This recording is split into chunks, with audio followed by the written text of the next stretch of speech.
Yang menurun juga kontraktor mendungan. Oh makan dulu, makanya hanya cocok di kontraktor kan.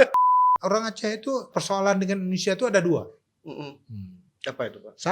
Ini kan masa transisi berakhir. Ya. Istilahnya harapan kita Klimaks. Seberapa yakin pun Pak bahwa ini bisa disebut masa transisi yang mencapai klimaksnya, terus kemudian ke depan tidak mungkin lagi kita sebut transisi. Malu juga kita transisi udah 20 tahun. Memang hanya percaya Indonesianya. Tukang pungut segala macam. Nipu saja kerjanya. Artinya di sana juga berpengaruh. Eits, subscribe dulu. Pun, bagaimana situasi Aceh hari ini? Bisa dijelaskan? Aceh bergerak ke periode baru ya, ke periode baru. Artinya apa? Dulu kan orang bilang setelah 2005 perjanjian damai ditandatangani, kemudian 2005 dan 2006 ada BRR ya yang melaksanakan rekonstruksi post tsunami.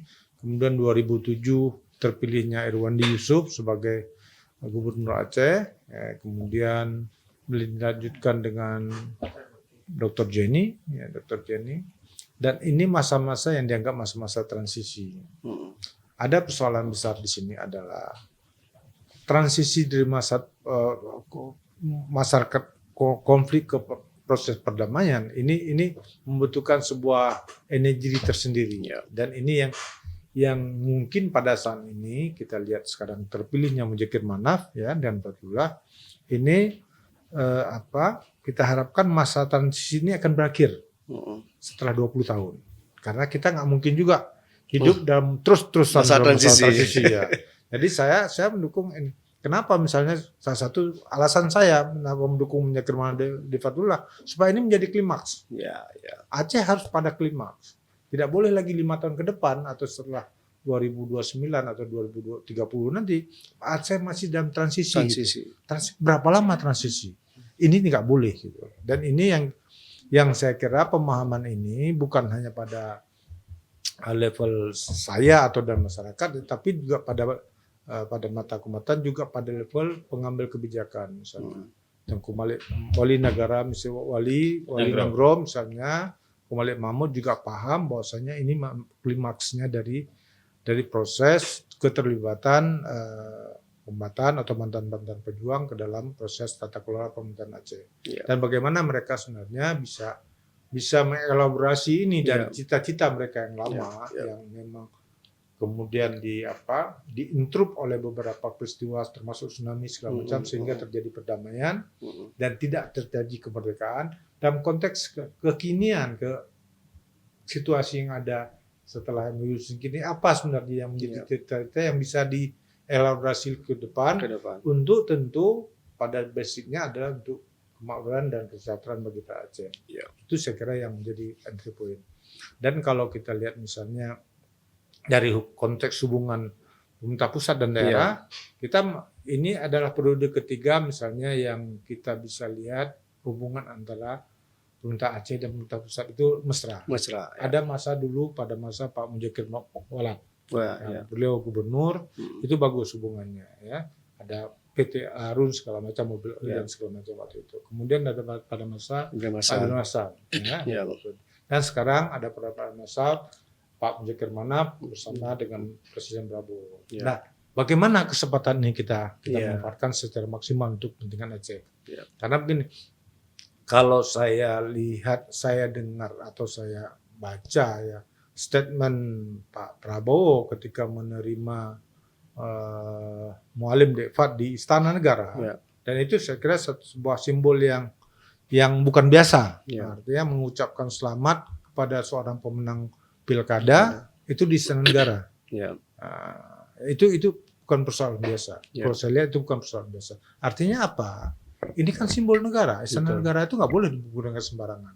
Dan itu digunakan oleh Prabowo untuk menghormati Muzakir Manaf dan Dekfat.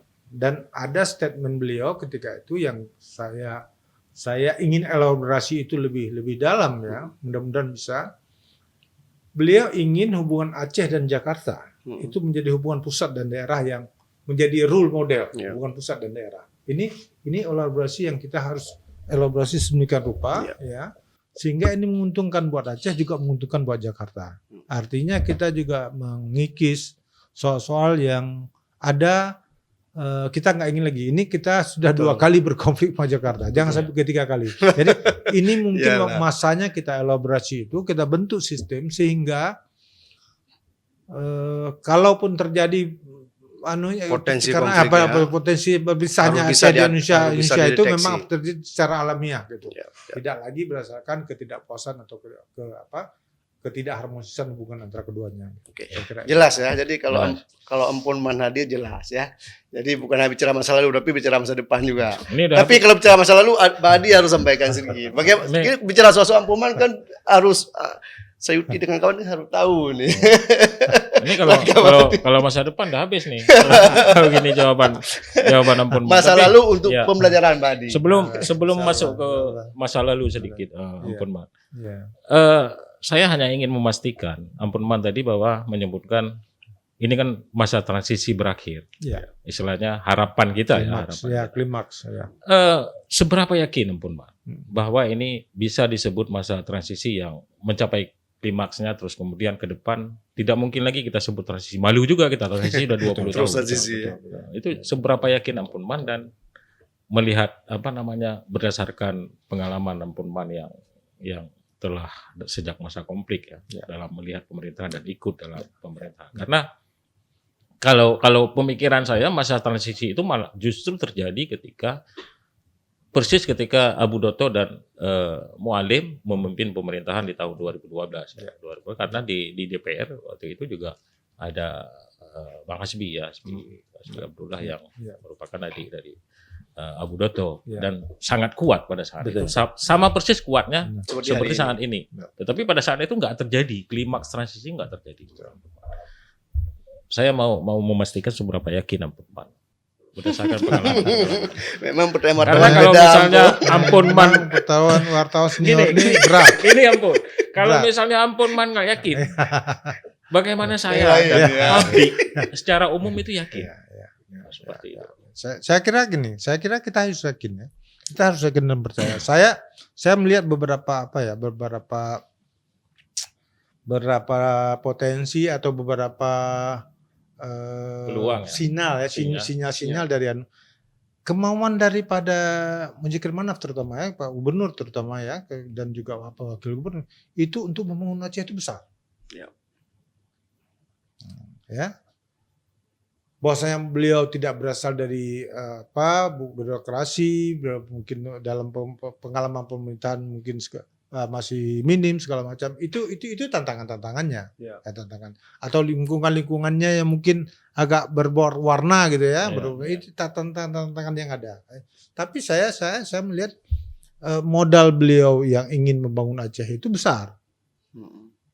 Hanya ujungnya kemana gitu. Ujung dari kemauan beliau itu apakah sesuai dengan target yang dikehendaki, yang sama-sama kita kehendaki, akan mencapai kepada kemakmuran dan kesejahteraan berkeadilan bagi rakyat Aceh. Ini yang harus kita pastikan, dan ini memang perlu kerja keras. Saya kira memang kalau menurut saya ya, saya himbau juga pada terutama mantan-mantan kombatan dan orang-orang yang memang punya willing ya, untuk Aceh itu memang bisa lebih baik ke depan. Itu memang harus mendukung. Kita harus mendukung pemerintahan ini sekuatnya. Saya punya optimisme yang tinggi tahap ini. Walaupun saya juga bilang mungkin dalam jangka 6 bulan setahun ini mungkin ada proses-proses yang memang saya sendiri harus tahan diri gitu, harus sabar dengan proses ini. Karena ini kan begini, saya bilang sama teman-teman ya, saya mendampingi Mualim itu baru pada saat sekarang. Pada 19 tahun yang lalu, misalnya sejak damai, itu banyak orang lain yang mendampingi Mualim. Ya, Mualim Deva itu banyak lingkungannya segala macam. Nah, wajar saja jika saya itu mungkin belum merupakan faktor yang dominan dalam pengambilan keputusan gitu kan. Tapi ini normal saja. Jadi kita harus pahami situ gitu. Psikologis seperti itu yang harus kita pahami dari sebuah konteks tata kelola pemerintahan. Saya cukup optimis karena kalau angka optimisnya 60-100? 11% ya gitu. Saya kira saya ada di angka 85 atau 90 ya. Saya punya angka seperti itu. Tapi memang ini butuh proses, Iya, butuh proses. butuh proses. Dan ini kan begini, yang ditangani oleh pemerintah sekarang, Mualim Difat itu bukan hanya pada level persoalan tata kelola. Iya. Ya, persoalan tata kelola. Persoalan tata kelola pemerintahan kita mengalami beberapa juga nih turbulensi ya. Ketika PJ misalnya kita lihat Ya. bagaimana misalnya Ahmad Marzuki ya kan dari seorang militer segala Betul, macam tiba-tiba jadi gubernur. Kemampuan beliau itu kan juga Berbeda-beda. enggak ini dalam militer mungkin ya, Iya. tapi tata kelola ya kita lihat kan segala macam. Kemudian Bustami, kemudian Safrijal ya kita lihat Iya. bagaimana perilaku yang ada segala macam. Ini membuat sebuah PR tersendiri buat Mualim karena ada kebiasaan-kebiasaan selama PJ ini yang Iya. saya bilang contohnya betul. sekarang. Saya bilang contohnya salah satu gini. Pindah-pindah orang. Iya. Mutasi. Mutasi baik itu pejabat eselon 4, eselon 3 Iya. ke provinsi itu tinggi sekali Tinggi itu. sekali. Tinggi sekali. Mungkin pada saat PJ dulu mereka tidak berpikir seperti itu, ya. Ya pindah aja karena Nggak mungkin berpikir dampaknya. bebannya nggak sebesar itu. Nah, sekarang bebannya seperti itu. Dan ini pernah terjadi misalnya di Kabupaten Aceh Utara. Saudara. Nah, Ya, ketika penerimaan pegawai, ketika provinsi dulu itu kalau nggak salah saya APBA-nya ya APBD tingkat 1 waktu itu sekitar 900 miliar, APB Aceh Utara. di tingkat 2 Aceh Utara itu 1,7 Iya. triliun. Nah, jadi penerimaan pegawai. Nah, sekarang itu terbalik. Ada beban besar pemerintahan sekarang itu terhadap ya Pak Yahwa sama Ajali. sama Tengku Tarmizi Panjang. Iya, Itu bebannya besar. Karena ada beban tata kelola pemerintahan, ada beban mantan-mantan kabupaten yang belum merasakan kemakmuran segala macam, mencari identitas untuk mencari proses-proses kehidupan mereka yang belum mereka temukan dalam tanda kutip ya kan uji coba ya kadang-kadang ya menurun juga kontraktor mendungan makan dulu mana hanya cocok di kontraktor kan kan gitu ini kan uji coba kadang-kadang begini beberapa teman-teman ya sebenarnya adik-adik saya lah yang di kombatan-kombatan ini beberapa orang memang mereka ketika naik gunung itu umurnya 18 tahun 19 tahun 20 tahun yang sekarang belum jadi pernah bekerja betul. belum pernah bekerja sekalipun. Nah begitu pulang dia menjadi tokoh-tokoh di kampung-kampungnya, di desanya masing-masing, di kecamatannya masing-masing. Pekerjaan apa yang dia harus lakukan? Ini persoalan-persoalan dan ini tidak terkelola secara baik. Tidak ada misalnya proses kajian terhadap mereka segala macam. Dan ini berlangsung sudah selama hampir 20 tahun. Jadi ini proses-proses yang memang juga menjadi PR pemerintahan sekarang. Gitu. Saya kira di samping tentu MOU yang juga masih belum menurut kita itu belum maksimal sesuai dengan yang diperjanjikan. Iya. Baik, ampun soal misalnya ada beberapa sebagian kecil ya, misalnya kombatan yang kemudian belum bisa mungkin berdamai dengan Indonesia misalnya dengan perkara keadilan dan segala macam. Ada satu pengalaman Ampunman yang dulu karena saya ikut dulu ketika Ampunman misalnya dalam proses juru runding sebagai juru runding GAM dulu di masa Koha. Itu Ampunman ditangkap, diberlakukan tidak adil terus kemudian saya ikut langsung ketika Ampunman dirantai misalnya dirantai. Ada foto-fotonya dibawa ke di dalam truk, kemudian diterbangkan untuk dipindahkan ke penjara di Pulau Jawa. Ya. Ada sangat banyak trauma dan memori trauma yang ada di kepala Ampunman. Terus kemudian saya hanya ingin tahu mungkin dan untuk juga pengalaman kawan-kawan di GAM yang untuk saat ini ya, bagaimana sebenarnya proses untuk berdamai dengan Indonesia di saat ini setelah perlakuan yang demikian misalnya. Ampunman bagaimana melewati masa-masa itu setelah damai kemudian bisa berdamai karena ada sebagian orang ya tidak Bisa berdamai, ya. ikhlas tidak bisa berdamai. Saya kira kita pahami. Saya sering sekali Pak Adi ya Pak Mukhlisin saya bilang kalau berbicara tentang katakanlah korban pelanggaran HAM, sering sekali saya nggak bisa mengekspresikan itu. Karena apa saya bilang? Rasa keadilan itu nggak bisa kita generalisasi. Ya. Dia sangat tergantung pada si korban. Jadi saya, walaupun saya orang GAM, dia pernah juga dilakukan apa segala macam kekerasan terhadap saya segala macam, saya tidak bisa mewakili orang lain untuk ngomong tentang keadilan buat dia. Ya, ya. Harus orang itu korban sendiri yang ngomong. Saya nggak bisa ngomong. Saya hanya bisa ngomong Untuk tentang saya. saya. Iya, Tentang betul. saya harus berdamai. Mau tidak mau berdamai. Kenapa? Kadang-kadang begini. Ada kondisi ideal yang diharapkan. Katakanlah mantan kombatan tadi, teman-teman ada yang mantan kombatan yang belum bisa berdamai dengan situasi. Ada kondisi kekinian yang tidak ideal menurut dia. Katakanlah gini, misalnya pemimpin-pemimpinnya, misalnya gubernurnya orang GAM, tapi perilakunya itu enggak mencerminkan. Ini belum yang sekarang ya, belum yang sekarang. Belum. yang sekarang. Ini kan Yang sekarang masih ini kan panjang. baru Belum sampai 100 hari, Pak. Belum. Yang sekarang kita bicarakan nanti Jangan, ya, jangan judgment terus, Iya, jangan betul, fonis. betul. Ya. Ini kan saya di sini, saya dalam pemerintahan ini sekarang. Maksudnya itu saya gitu. Ya, Jadi ada kondisi tidak ideal gitu. Ada kondisi tidak ideal sehingga memperkuat asumsi dia. Iya. Saya Ya. kalau punya kesempatan, misalnya ada suatu saat saya akan berbicara dengan Pak Prabowo, Pak Presiden. Saya bilang orang Aceh itu persoalan dengan Indonesia itu ada dua. Apa itu, Pak? Satu persoalannya ditipu ketika bergabung dengan Indonesia, ya pada kita nengok bagaimana dulu Bung Karno dengan Abu Bakar segala macam, ada perasaan ditipu itu nggak hilang. Gitu. Walaupun oleh Indonesia proklamator lah Soekarno segala macam, tapi untuk orang Aceh itu penipu itu nggak hilang, gitu, Pak. Masih Itu perasaan- membekas sampai sekarang. Masih membekas.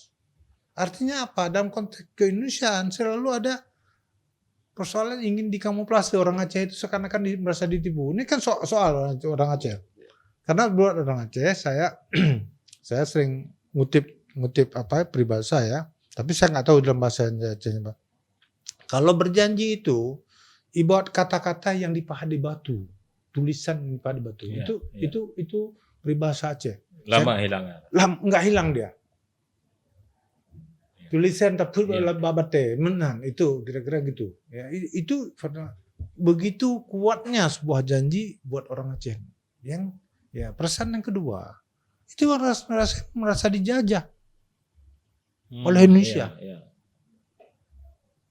Dua perasaan ini itu harus dihilangkan dalam periode Mujair Manaf dan Fatullah ini. Dengan keadilan dan Dengan kesejahteraan. kesetaraan. Insyaallah. Nah, insya Allah.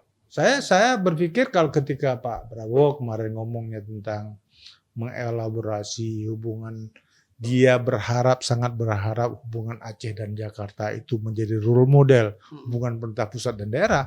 Saya luar biasa senangnya. Itu ungkapan yang saya kira dari hati beliau ya. Kalau kita lihat dari perjalanan sekarang itu, saya kira kita punya harapan. Saya kira kita punya harapan. Itu dua perasaan saya kira orang Aceh sehingga agak sulit dia berdamai dengan Indonesia. Kenapa sulit berdamai? Itu dia. Salah satu peristiwa mungkin saya ceritakan sebuah peristiwa ketika kami akan diundang ke Helsinki. Iya. Ya. Tahun berapa tuh, Pak? Tahun 2005. 2005. Iya. Itu perundingan kan lima ronde. 5 ronde sekitar 6 bulan. Ketika perundingan kedua oleh Pak Malik, tim perunding GAM waktu itu sudah meminta kita terlibat. Ada 5 orang kita waktu itu yang ingin dilibatkan waktu itu, yang minta hadir di sana karena kita kan orang yang di lapangan paham situasi Iya, lapangan, bisa memberikan Saran-saran. atau metode-metode ke dalam proses perundingan. Iya. Pak Tengku Muhammad Lampawe, ya, saya, Tuku Nasruddin Ahmad, Amni Ahmad Marzuki dan Muhammad Azhar. Kita 5. Kita dipersiapkan. Pemerintah Indonesia waktu itu sudah setuju. Pak Hamid Awaludin telepon Pak JK oke, Pak JK ngomong ke Pak SBY oke, Pak SBY ngomong ke Agung Laksono waktu itu ketua DPR, Pak Presiden juga oke waktu itu. Jadi kita di sana di Bandung ketika itu saya di Sukamiskin, kita persiapkan Untuk berangkat. paspor segala macam, Iya. dalam jas segala macam kan dibantu Pak Amir Aludin. Saya begitu dibawa paspor pekerjaan farmer gitu, petani. Kemudian lokasi tempat LP Sukamiskin. Farmer di Farmer. LP Sukamiskin. Saya waktu itu sebagai orang hukum, saya waktu itu agak confused lah. Saya bilang saya bingung tuh waktu itu.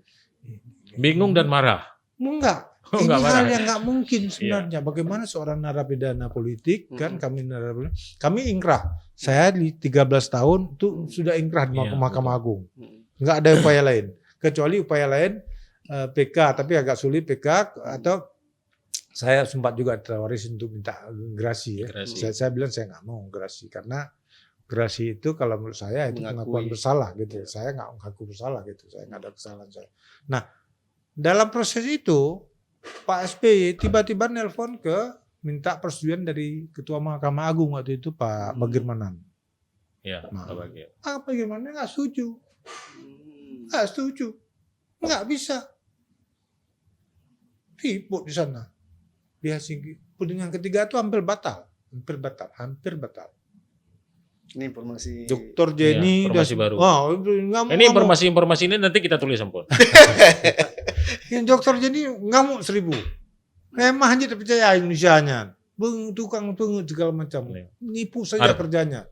Artinya di sana juga berpengaruh. Iya. Kan? Di Hamid Helsinki juga. Aludin bingung dia menjelaskan. Bagaimana menjelaskan ini? Saya sebagai orang hukum telepon Pak Tengku Malik waktu itu saya bilang sama Pak Tengku Muhammad, Tengku, Indonesia sudah benar secara hukum. Kami nggak mungkin dibawa. Kami narapidana politik, narapidana politik sudah ingkrah. Kalau di sana dibilang ekstradisi, apa hubungannya Indonesia sama Finlandia? Iya, nggak ada Ya hubungan. kan? Dan lokus deliktinya, lokus kejahatan juga nggak di sana, kecuali kami ngebom di sana atau segala macam lah ya, melakukan kejahatan sana. Itu mungkin gitu kan. Dan kami itu didudukkan ke dalam sebuah ruangan perundingan internasional yang ada PBB-nya di situ, ada 32 negara yang hadir di situ. Uni Eropa semua lengkap hadir ya, Amerika hadir, Jepang. Ini bagaimana muka Indonesia? Bagaimana Indonesia itu berunding dengan narapidana politik? Kalau dia mau berunding ya ke tahanan bisa. Kami pernah juga datangi waktu itu Pak Samsul Muarif masalah saya waktu itu dia Menteri Infokom ya waktu itu. Pernah juga dia. Ya kita bicara di dalam penjara gitu. Ya kita dalam tahanan itu. Tapi untuk kami keluar itu sebab saya waktu itu ditelepon Pak Malik Mahmud, telepon Menteri Muhammad. Saya ngomong ke Tengku Malik ketika itu. Saya bilang Tengku, Indonesia sudah benar. Saya bilang nggak mungkin dia bawa kita. Itu konyol dia. Indonesia itu menjadi negara hukum. Jadi berarti dia sendiri nggak menghormati hukum. Karena hal-hal yang tidak mungkin dilakukan secara hukum itu dilakukan. Waktu itu yang menjadi waktu itu yang terangan saya kepada Tengku Malik waktu itu yang mendinginkan situasi dan dimaklumi. Dimaklumi. Tapi terakhir jadi. Itulah. Terakhir jadi kan berangkat. Enggak jadi. jadi. Oh, enggak jadi. Memang nggak bisa berangkat. Oh iya. Nah, kalau kami misalnya diberikan amnesti. Setelah amnesti baru. Enggak. Perundingan kan belum sebelum berakhir. amnesti ya. Belum tanda tangan. Macam mana beli amnesti kan Iya, gitu. iya. Saya disuruh itulah garasi saya bilang enggak, kalau garasi saya enggak akan ambil garasi. Itu kan pengakuan bersalah ya. Saya enggak akan ambil itu. Jadi itu soal siapa penipu kota. Jadi itu mengemuka ketika ada sebuah kesalahan kan sebenarnya enggak masuk nipu Pak Amir Aludin kan, tetapi mungkin karena dia ekspektasinya supaya perundingan ini lancar berhasil gitu. Dia membenarkan sebuah kondisi yang enggak secara hukum itu tidak tepat gitu. Ya, baik. Kita bergerak sedikit ya ke pengalaman Ampun sangat di BRR ya. Ampun salah satu petinggi di BRR. Kita tahu bahwa BRR tidak hanya membangun Aceh yang rusak pasca tsunami, tapi juga membangun pada saat itu ekonomi para kombatan dan korban konflik ikut walaupun dalam program-program sosial kemanusiaan yang kecil-kecil. Bahkan beberapa anggota GAM itu yang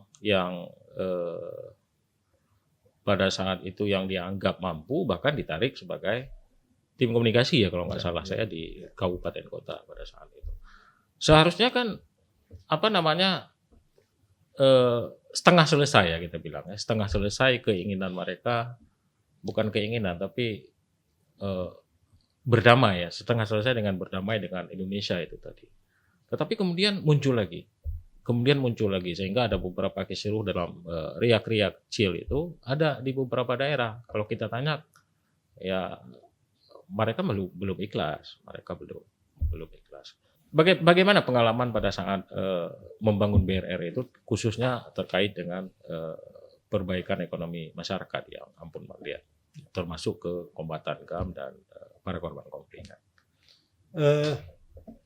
Yang harus dipahami ya, BRR itu manajemen project dia project oriented dia. Iya. Dia jadi Dibatasi oleh waktu. Dan waktu yang diberikan itu memang sangat pendek. 4 Hanya tahun. 4 tahun. Nah, itu undang-undangnya undang-undang nomor 2 kalau salah saya.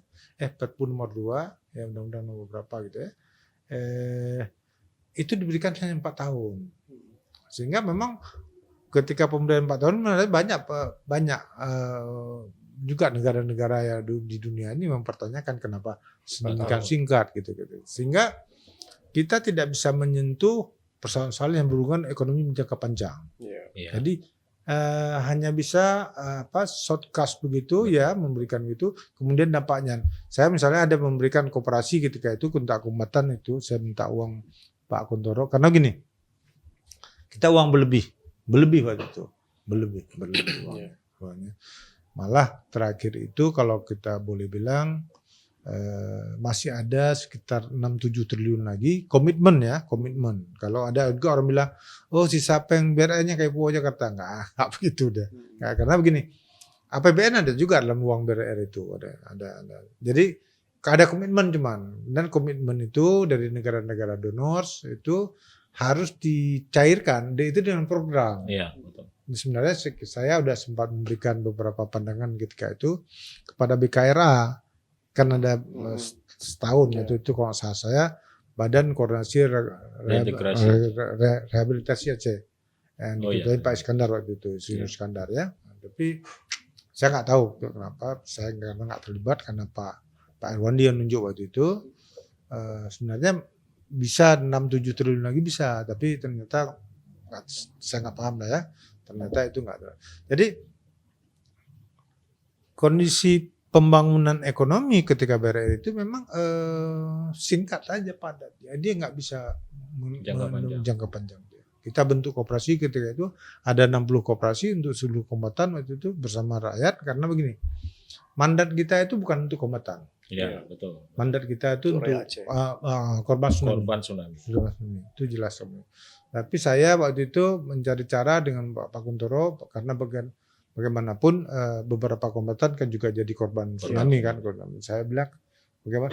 Jadi koperasi yang kita bentuk itu kombinasi antara masyarakat dengan kombatan gitu. Jadi tapi ya itu tadi kita nggak bisa jangka panjang, kemudian kontrolnya ya untuk penilaian segala macam jangka panjang itu nggak bisa kita lakukan.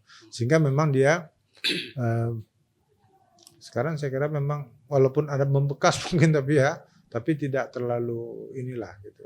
Jadi seperti saya bilang tadi juga kadang-kadang beberapa teman-teman ini kan masih uji coba juga ada dalam meniti